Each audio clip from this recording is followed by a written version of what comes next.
But when it comes to make that music pop, make you give it all it's got, I'm right here to tell you, mister, no one can like the drummer man.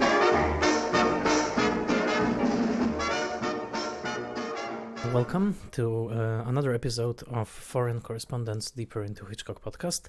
My name is Michał Oleszczyk and I'm joined as always by my co-host Sebastian Smoliński. Hello. And we are continuing with our series of episodes devoted to discussion of Alfred Hitchcock's filmography, film by film.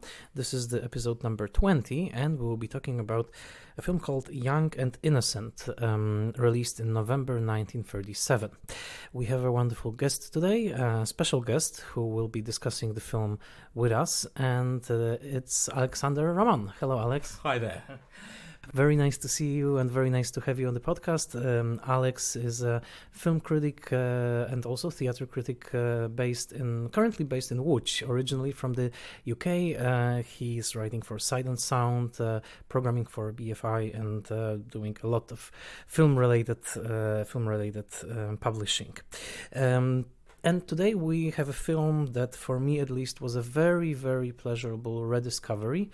I have seen it only once, more than 20 years ago, and I didn't remember it as anything particularly fine. I just remember it was one of those Hitchcock thrillers, one of those films that are a bit like 39 Steps. But now, revisiting it at, very lean 79 minutes, Young and Innocent is actually a pleasure. It's a very beautifully crafted film, and I will just open the discussion by stating the obvious and stating what has been stated many times before, that this is one of the Hitchcock thrillers of the so-called classical British era. It belongs to the same group with films like 39 Steps, The Man Who Knew Too Much, Secret Agent, Sabotage, the so-called thriller sextet. And let's start exactly at this point. How do you like it, and how do you enjoy the story of, again, falsely accused man on the run, meeting a mysterious young woman and forming a couple in the process? Because that seems to be the template. So maybe let's start with our guest. Alex, how was revisiting Young and Innocent for you? It was a pleasure, actually. I think I've always had an affection for this film, possibly because of the slightly accidental way I first discovered it, which was through this very cheap DVD version, which included Young and Innocent, the original Man Who Knew Too Much, and not another Hitchcock film, as you would expect, but a Basil Rathbone Sherlock Holmes film. So it was a very cheap, thrown together, cobbled together collection of films I picked up for £1, so it tells you just how cheap it was. And I think the reason I wanted it was for the Basil Rathbone Sherlock Holmes film, because that was my cinematic crush at this time, like early 2000s it would have been. But when I got around to watching Young and Innocent, I was really very, very pleasantly surprised by it. And it's one I've returned to quite a few times over the years. I don't think the plot is fantastic or even fantastically developed, but it's just the little cameos, the set pieces that I think are really, really pleasurable. And I do quite like the two central performances of Nova Pilbeam and Derrick as well. Very young Nora Philby. That's right, yes. Who, of course, you remember from The Man Who Knew Too Much, where she played the kidnapped daughter in that. How about you, Sebastian? Yes, for me, it was also a great rediscovery. Last time we mentioned, and in one of our previous episodes, that discovering these movies is also discovering British culture of the 1930s, reflected, of course, changed a bit, made more filmic and cinematic by Hitchcock, but still there is this feeling of this vernacular British culture, and I think Young and Innocent is one of the best of these. Of his movies from the 1930s. That's also why I have some questions to Alex about that, about for example, the reception of this movie in UK when it comes to, like, for example, contemporary reception. So are people watching this movie also to surround themselves with British culture of the period? To connect with something. Yes. Is it like in Poland we have such movies, as you very well know, such films, for example, pre-war comedies that we watch to see, that was the Poland of the 1930s. So do you think some of the Hitchcock films, which we mainly think of them as thrillers and we watch them for the auteur, do you think some of them are kind of received that way in UK, more as a cultural items of the era? They can serve that function and do for some viewers. I think in the case of this one, not so much, because it is very underseen and not known. But watching it again, I thought it's quite interesting from a social point of view in the terms of the different locations that we're taken through in the film. You know, from like doss houses to this palatial home where Nova Pilbeam's aunt and uncle live, to various different places that we see. So I think it has much more interest, social interest, than perhaps people have actually taken into account before. We also go down to the coal mine at Exactly, one point, yes, and we see a farmer who is very, commonsensical in his approach, and so that's wonderful that those details are there. The film was based on a novel by Josephine Tey, which was actually a pen name. The novel was called A Shilling for Candles, and it's a part of a longer series of crime novels. I haven't read any of them, but apparently this author was famous for basically those light crime fiction, and according at least to Charles Barr, who we often quote here, this wasn't a book that was in any way remarkable. Did any of you read anything by Josephine Tey? I read another book by her called The Franchise Affair and saw a film adaptation. And in fact, there was a TV adaptation when I was a kid that really scared me. It's about these two, mother and daughter, and whether or not they've kidnapped this younger girl who she claims they have. So that was my first sort of knowledge of her work. But yes, as you say, this is part of this Inspector Grant. Alan Grant. Grant series, who of course Hitchcock removes from the film entirely.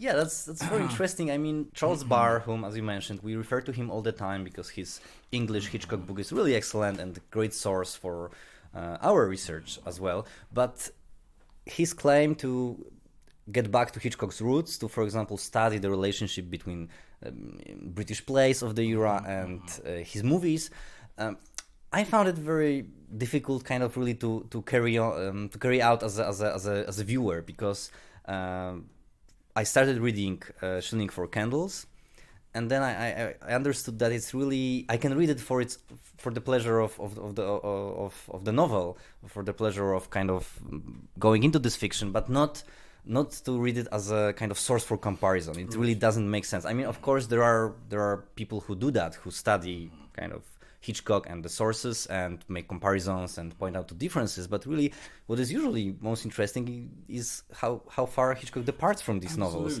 And in this case, I think what I also try to suggest by saying that there is this British culture of the 1930s feel is that what he really, I think, saves in his adaptation is the type of humor, the type of dialogue, which is like kind of quite light, entertaining.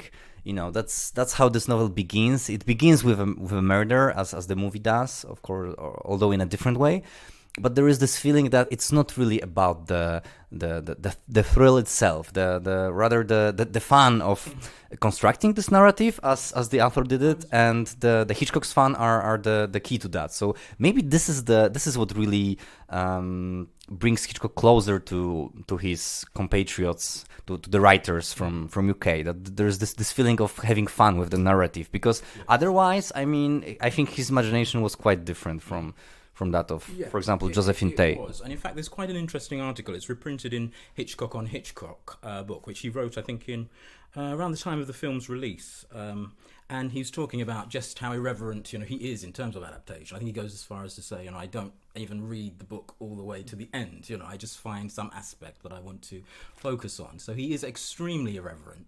And I think you're right, Sebastian. He manages to preserve something of this tone, but in terms of the detail, it very much comes from him, his imagination, and Charles Bennett and the other screenwriters, of course. This is for me probably the biggest value of Charles Barr's work, that he stresses so much the work of Charles Bennett as this sort of architect of those stories, of the structure.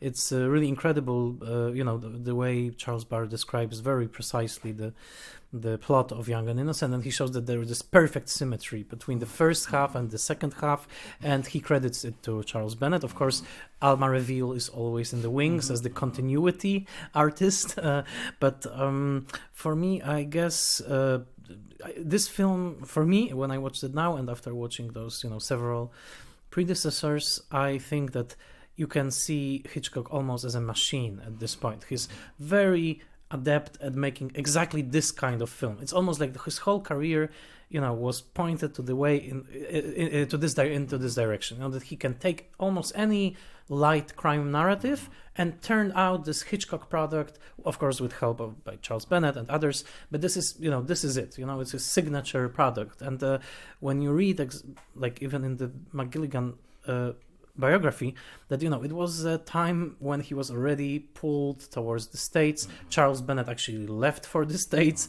during working on this film, so that's why he left the production. Hitchcock was working with a new producer, Ted Black, and it was very clear he was giving interviews to New York Times about how English weather is making it difficult, to work there. So it was very clear that he's like this master storyteller who has his formula. He can do it. He can throw in at least one spectacular shot, like the famous shot, finding the man with the twitch. And it's a small surprise that it only will take him 2 more films, and then he will be off to America. He's on that path, and I think you can definitely see that with this one. Yeah. But do you want to say that this movie feels mechanical in a way because of that? Thanks to the performers. I think that Nova Philby is wonderful. She's only 18 in the role. We remember her from this striking shot from Man Who Knew Too Much when she was being abducted, and the famous, a little bit fairy tale-ish shot of her terrified. And she's wonderful here.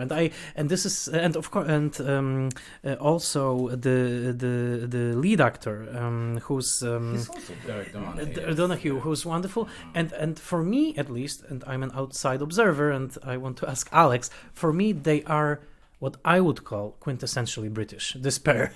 I don't know exactly why. Maybe it's the blazer, maybe it's her, the freshness of her humor, but they are totally British for me. Yes, absolutely. In fact, Hitchcock himself made this remark about Nova Pilbeam. Her Englishness was absolutely central, he said, to this, And he makes some comment about, let's hope she doesn't go to Hollywood and they don't get their hands on her and all of this kind of stuff. So, yeah, I think it is. To me, it feels one of the most English of these films, almost to the point of parody at times, But, yeah, I completely concur. So do you think that it was, after all, impossible for her to get this starring role at Rebecca, because there were some rumors. I think some of them confirmed that Hitchcock was talking about it with. That's right. There's a lot of conflicting stories about that. I mean, I think she claimed to McGilligan that Hitchcock definitely did want her, and that her agent wasn't sure about entering into such a long contract and things like that. But other people said that Hitchcock by that time wasn't sure that she was mature enough to do the role, and he was interested in auditioning all of these other girls for it. So it's very difficult to say, I think, with that. But it's interesting to speculate how her career might have gone. Obviously she eventually dropped out of films altogether. I don't know if you know that a protege of Andy Warhol's kind of became obsessed with her, Duncan Hannah, and was painting her obsessively, and wrote to her and wanted to kind of establish this connection with her. So she's become this cult figure somehow. Yeah, I think it's fascinating because wouldn't you say that because she didn't have any other famous performances, she starred in a few interesting movies afterwards with Forrell Dickinson, for example. But her beauty was kind of captured by Hitchcock in Young and Innocent, as he did with so many other actresses. And I think that's why this artist, Duncan Hannah, that you mentioned, that's why he wanted to kind of re-preserve that. I mean, to kind of allude to the beauty that was there in the 1930s, but when he was making these works, it was not there. It's another kind of British Dorian Gray-like story. Do you think there is something in that Nova Pilbeam, we still remember her as this 18-year-old girl from Young and Innocent? I think it's exactly that she's kind of perfectly preserved in that way. We didn't see any deteriorations. I don't think she made any public appearances at all. After this. So after the late 40s was her final film, and then she was on stage, I think, for the early 50s. And after that, she's not really seen. So there's something about that, I think, isn't there? Some kind of unattainable kind of magic about that. And Derrick, the Marney, who is 30 years old in the film, he also has this air of, again, youth and innocence, because he's not as worldly as Robert Donat. When we meet Robert Donat in 39 Steps, we can definitely sense from the, take one, that he's been places. He saw things. Yes. He experienced life, and this this guy, no, he actually faints at the shock of false accusation. This is something that Robert Donat wouldn't do. He would be more resourceful. And I what I also like is this very brash opening when we get this marital feud. When the wife and husband are bitterly arguing, and it's almost like Hitchcock throws you right into the middle of the scene, and you don't know what you are watching. Hitchcock at that point, so you think, oh, maybe this is a play within a play. We saw him do it before in Murder, other places, but then no, it's a genuine feud, and it ends with a genuine murder. But also it's this constant theme of Hitchcock of marriage going sour, right? Of the Thorwald killing his wife, and of course in Sabotage we had some very dark marriage as well. So there's, and then as Barr also points out, the film of course ends with the promise of marriage, and the question is, will this marriage deteriorate to the point which we saw in the very first scene? Yes, and of course there's another marriage, which is Erica's aunt and uncle as well, isn't there? With the lovely performance from Basil Radford and Mary Claire, who you're going to see soon again in Lady Vanishes together. So yeah, that's an interesting dynamic. I think that whole birthday party scene is fantastic. Actually, it really kind of taps into this, being stuck at this social gathering that you want to get away from, and their dynamic, and Basil Radford's so kind of genial, and Mary Claire, I think the way she plays it is so good, because she's suspicious about the interaction of the characters, but it's not exactly concern somehow, is it, for Nova Pilbeam's character? It seems somehow judgmental and puritanical and unpleasant in a way. She feels that that's the moment where I can really exercise my power as an aunt, right? Yes. Well, the aunts in Hitchcock are all powerful. Formidable collection, and this is definitely one. Something I noticed this time on the marriage theme is that small scene just before Derrick de Marney's character is going into the courthouse. We see a glimpse of this other trial going on, which is, and again, about marital conflict, isn't it? That's this couple, this woman's obviously having problems with her husband, and she's wanting the judge to make some kind of pronouncement about him, and he does, but it's not quite enough for her. She wants him to do very something more. So marriage and the couple, I think, are again very much interrogated throughout the film. It's a piece of dark humor, I would say. And so would you agree, like the two of you, that there is of course something about equality in this partnership in crime, we could say, between Nova Pilbeam and Derrick de Marney? But would you also say that there is some kind of, let's say, gender roles reversal, which is really interesting? You mentioned him fainting, right? So he's a very interesting character because he's very attractive, I would say. I mean, he's sexy in a way. He's boyish. Well, you said it, so we don't have you. Yeah, I mean, you can elaborate on that. You can add something, but I think he really is, and I think he works on me, maybe not like Cary Grant, but in a similar manner. We could also, that's maybe why you called him British, that he has this he's nonchalant, and he's not really oppressive towards women, right? But there is something very seductive about him. But also he has this, let's say, feminine touches that were certainly feminine in the 1930s, like fainting, like a bit of insecurity and stuff like that. And on the other hand, she's a really strikingly modern character, with her interest in cars, with her presence, with her being so forward with other people. So I think there is that as well. I mean, that's probably why this movie tastes so good. That it's in a way it's modern. It's like Lovers on the Run almost. Kind of narrative that could be with some adjustments, could be maybe made today with. More or less, I don't know. Yeah, it does have a surprising freshness in a way, I think, and I think it is something to do with this gender dynamic. I mean, she kind of has this, she's a girl guide, right? So she kind of has this can-do, spirit, when she finds him fainting there, she's straight in there, slapping his face and getting him to revive, I love that moment when he does revive and he just kind of rests his head against her chest for a moment. It's really, really delicate, really lovely. And it's a bit like James Stewart in Rear Window when he wakes up and he sees Grace Kelly. Yes, exactly. So, of course, I think that would be a mistake to call Nova Pilbeam a Hitchcock blonde, because she's not really either written. Was she even blonde, or was it more ginger? I mean, she was called a Hitchcock blonde in an article, right? Was, which was really strange, because obviously she was 18, she was a girl, and she is really photographed and kind of directed as a young woman, as a girl, not as a like this. Well, 18 in 1937, I think, was considered adult. And maybe, yeah, you're right, but I think like she's not in a type of like Grace Kelly. Or Ingrid Bergman heroine, right? I mean, she's one of the youngest of Hitchcock. She's closer to the character played by Teresa Wright in Shadow of a Doubt, right? So that's why I think it's also kind of like a film which is young in spirit, which is also quite exactly, and that's really on the side of its youthful characters. Yeah, I also think it's quite important that she's motherless as well, and that she has the dynamic with these four brothers is a lot of fun, And her father is a policeman, yes, right? Exactly, that's right. Yes, he's the remnant of the inspector character from the book, that's apparently. Right. Yes. But I don't know, I cannot really pinpoint that. But for me, this Britishness of hers, I mean, I cannot really pinpoint it. But when I think of British cinema of 1930s.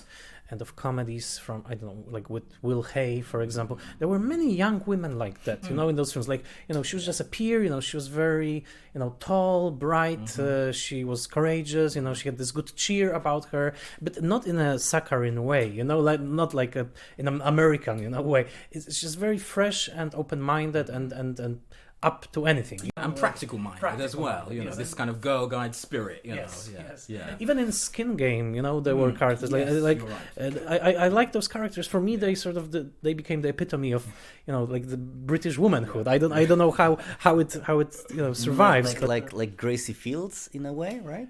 She might have been a little bit too sweet for my taste, but I mean this like on the brink of adulthood, very resourceful, like I can do anything. I don't know. I associate it deeply with this British type of, I don't know, maybe it's from Shakespeare. I don't know. It could be, but this confidence, and I think Nova Pilbeam has that. But there's also an arc for her character. I think more than for Derrick DeMarnay's character. She kind of becomes more vulnerable as it goes on, doesn't she? And a little bit soft. She's kind of can do almost to the point of bossy at the beginning, isn't she? Whereas I think she softens up, through this relationship and her changing perceptions of him and stuff, and I think that's conveyed quite nicely in the performance. What about the famous shot? Well, how did you like it this time? It's quite, I think, remarkably executed. Yeah, I think it's really remarkable, but I must say that the older I am, when I'm rediscovering these movies, these famous Hitchcock shots, they come with this, with these footnotes. We all discuss them, and basically, when you open any book, this shot is the only thing that's really discussed. When it comes to kind of having pleasure in watching this movie, I mean, I have the pleasure in many other places, like performances and supporting this cameos and like very episodic roles. I mean, I would like to ask Alex about a few things later, but coming back to this shot, I mean, I really admire it, but I think it's kind of it doesn't really connect to the rest of the movie. I mean, it's great and it's like a climax, so I understand why it's there at this moment, like 10 minutes before the ending. But the whole film is so like unpretentious, also stylistically, maybe except for this very bizarre, like Charles Barr called it Toy Town. There are like these few shots that are so obviously miniatures, but not only objects are miniatures, but the people, like the two characters, they are like dolls, and you can kind of see that, and it's really sweet, and it reminds you we are in UK, not Hollywood. There are different budgets, different kind of filmmaking. And it really strikes me now as this kind of visual. It's a bit jarring, but it's also very sweet. But so what I'm trying to say is that the shot is really great, but I think that like the heart of this movie is in someplace else. Yeah, I think you're right, and I think you're exactly right to say it comes with footnotes, and it comes with a certain amount of baggage, doesn't it? Anticipation of that moment. And the story is that he had 2 days to rehearse that. That's right. It took whole 2 days to do this one shot. But I have to say that the twitch itself is performed very well by the actor. I'm forgetting his name right now. But I could imagine the whole pressure that he felt, when he was sitting there. And he learned to drum, apparently, as well. To drum, right. And of course, there's the culturally problematic element of blackface in the scene as well, which I think also renders it more difficult today to discuss. But it also shows Hitchcock, I think, quite faithfully, I guess, recreating this sort of nightclub milieu, which, by the way, what I find really interesting is not really the milieu of our characters. It's not like they are going to nightclub every night, They are not the urbanite. They are not Nick and Nora, It's just this is where it led them, this fancy club. And this is why they are here, but it's not like and I don't know if it's true, but I can sense it that in Hitchcock you have always this a little bit of irony directed at higher culture, that his world is the music hall of 39 Steps, this is his world, and the Royal Albert Hall is not really his world, I think. And here also I think that this jazz club, I don't know if it's his world or not, but probably he would spend his time in a different way. I found the interesting anecdote that when they were working on the script in the mountains of Switzerland skiing, everybody was skiing, and he was just putting on his ski suit and sitting down on the porch and drinking coffee. So I like this. Yeah. And reading a book. Yes, and that's part of the function of a character we haven't discussed, which is Old Will, played by Edward Rigby. It was a wonderful performance as this, tramp who's brought into this story and then brought in this part into this grand hotel scene. It reminded me a bit of Number 17 again. This helpful hobo character, who comes in. He will reappear in many Hitchcock films. In Trouble with Harry, there's this, sort of like a little bit like a Cockney character, Yeah, but that's very interesting what you said about this, his resentment towards this higher culture, and I think you can see that in the way he always has to disrupt these high-class performances, right? I mean, also including, for example, auction scene in North by Northwest, right? It's also another part of this high art circles, and he has to disrupt it. And here, I mean, jazz was not probably like it's not a highbrow probably this type is of music. a highbrow club in a grand Yes, hotel, yes, and it's that's in a why grand the hotel. blackface, right? And but also like I think we should kind of discuss this at least briefly, the blackface. I mean, because in many American movies, for example, you really feel that blackface has this, the whole history of minstrelsy, of these representations. And I wonder, in the context of UK culture, I mean, it's almost like it doesn't really matter. I mean, for the plot, certainly it doesn't matter. I mean, it doesn't matter that they're in the blackface. Otherwise, then it's part of his camouflage. Yes, scene, exactly. right? And So, this theme of disguise, which we get throughout the film. So with how would you? I'm not sure. I think it's quite interesting when I'm watching it again. The band leader is an American, isn't he? Did you notice this? So again, I think it's another this sort of gesturing towards America. Right. The song apparently was co-written by Sammy Lerner, this drummer man's song. But yeah, I don't know. I mean, I think I would see that sequence, and of course it's problematic now, but the film is concerned with disguise, and Derrick de Marney becomes a hobo, Old Will dresses in the posh clothes of the someone who would attend this. So I think it's very much within that framework. Right. And you would say the borrowing from US culture is like the most important thing here, I would right? say so, yeah. Fascination. Exactly. I think so. Well, the thing is also that the title was changed, right? Because it was supposed to be The Girl Was Young, and then they went to Young and Innocent. The novel was, of course, called Shilling for Candles. And, well, this is importantly the last British collaboration between Hitchcock and Bennett. I would say a wonderful series of films that they made together. And Hitchcock is just about to make his one last great British film, which will be the Lady Vanishes, which we'll discuss next time. But this will be with a different set of writers. But to conclude the episode, I wanted to ask you, how do you feel in general about the whole formula of the Hitchcock thriller that he developed and perfected in those years? Just somewhere in between Number 17 and this film. As you were watching this film again, do you feel this formula is still fresh? Would it work today? Would it be as successful today, or is it something that is quite quaint? It belongs to the past of the movies. What was your? Because this is a perfect realization of this formula. Yes, exactly. Yeah, I think unfortunately in some ways it does belong to the past. I would like to see some more British films with this kind of lightness of touch and sort of engaging banter and stuff like that. It's kind of lost now. But I don't know. What do you think? I think it's great to see them as a series. Michał mentioned that Hitchcock was working under stress at the time, and you can really see that. I also think it's interesting that we have this particular type of cameo in this film, Hitchcock's cameo. I mean, in this film, he has this small camera. He's this journalist who doesn't know what to do, actually, and he's making these strange faces. And McGilligan also mentions that it was one of these periods when he really became even heavier. So you can also see kind of the stress being visible on this physical level. And also, this... so I think they are really part of a series of this Hitchcock's run.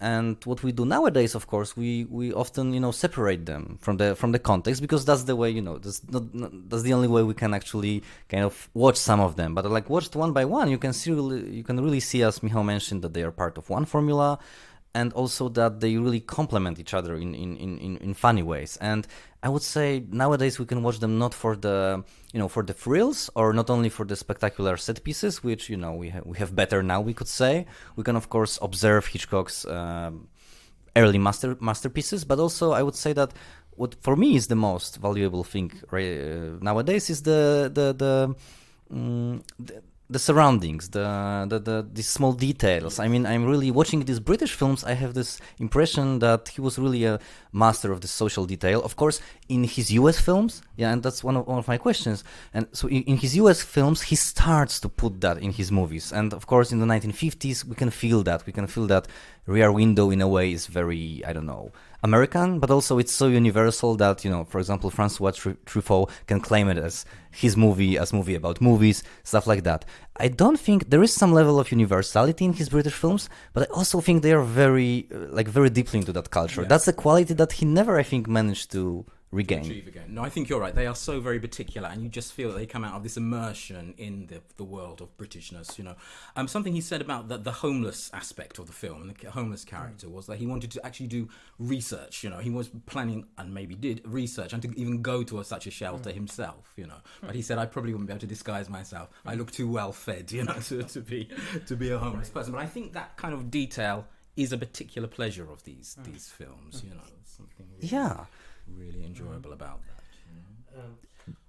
We spoke about the fact that he wasn't really at home in this posh places, and on the other hand, in all these scenes in Young and Innocent, and there are so many of them, like with the homeless shelter and this bar or the inn that they are in, you can really feel this pleasure that he really enjoys staging these simple folks, and that he's really enjoying this culture. So that's why maybe some of his American movies feel more isolated. Like for example, Vertigo it's a masterpiece, but it's characters are very isolated in a way, right, from the larger world, and that's not something that is there. No, I think you're right. There's a sense of detachment, I think, there, isn't there? Which in the British films, you do feel that he's immersed in that world, and that it comes from observation. It does feel like a pub is never far off. That he could actually enjoy a pint. Yes. After shooting a film.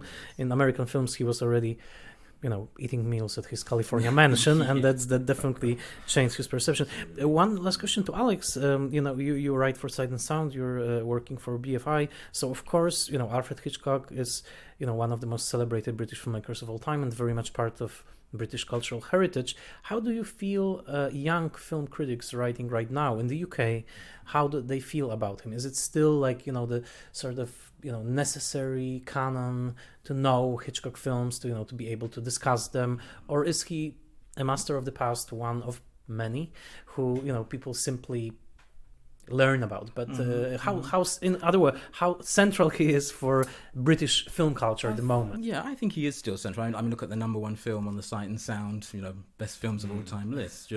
For one, I think now, of course, there is the whole tendency to pick out problematic elements in past work, which takes up a lot of critical space. So I think that's something that. But does it apply to his British films? Actually, is there a single story about his British period that? Not that I'm aware of. No, not that I'm aware of. And I'm sure for some, the blackface section here would be highly problematic, and Any heirs, any filmmakers now, British filmmakers that you feel like are heirs to, I don't know, Peter Strickland, or who would you? Yeah, well, I would almost make a case for Guy Ritchie, in fact, having just very much enjoyed The Gentleman, that does have kind of this subversive humour and, intricate plotting and enjoyment of Englishness, and, so I would make a case for him. But yeah, I mean, for the more perverse side, you could definitely look at someone like Peter Strickland, And what about the artists obsessed with, you know, the filmmaking itself and images and the visual stuff? Of course, Peter Strickland is one of them, but like this. So would you say there are some links between like Hitchcock and Jonathan Glazer on this deeper level, like structural? Well, he needs to make more films because exactly. then we'll say, they'll be able to know. I don't know. I think Hitchcock is kind of unavoidable, don't you? You know, he's so deeply in the DNA of filmmakers. I think there are probably few who haven't been touced by him in some way. Well, I sincerely hope there won't be a Netflix TV series, Young Hitchcock or something, where we submitted to, the reinterpretation of the whole process. And well, anyhow, that's my, grievances talking. Alex, thank you so much for being here. It was a pleasure and an honor to have you on the show. So, and especially on this 20th episode. So, we are slowly closing the British chapter, so we are really hoping that you will revisit us somewhere in the American journey. I would love to. Yeah, it's always a pleasure to talk to you guys and to share ideas. Thank you so much. So we'll be wrapping up this episode, and please follow us on Facebook, Foreign Correspondents Deeper into Hitchcock, and share the episodes if you like them. Please also rate us on iTunes, and we will be joining you soon, and we'll be talking about The Lady Vanishes, a wonderful film, a really wonderful film. Right? One of my favorites. I think we should just say to our listeners that why Alex is, here today, it's because you actually chose this film, right? I did. So I like an underdog. I feel this film is not as celebrated as it could be, and I hope we'll encourage people to either revisit it or to watch it for the first time. And we will have a wonderful guest then as well, but we will keep her a secret. Thank you so much for listening. This was the 20th episode of Foreign Correspondents. Deeper into Hitchcock.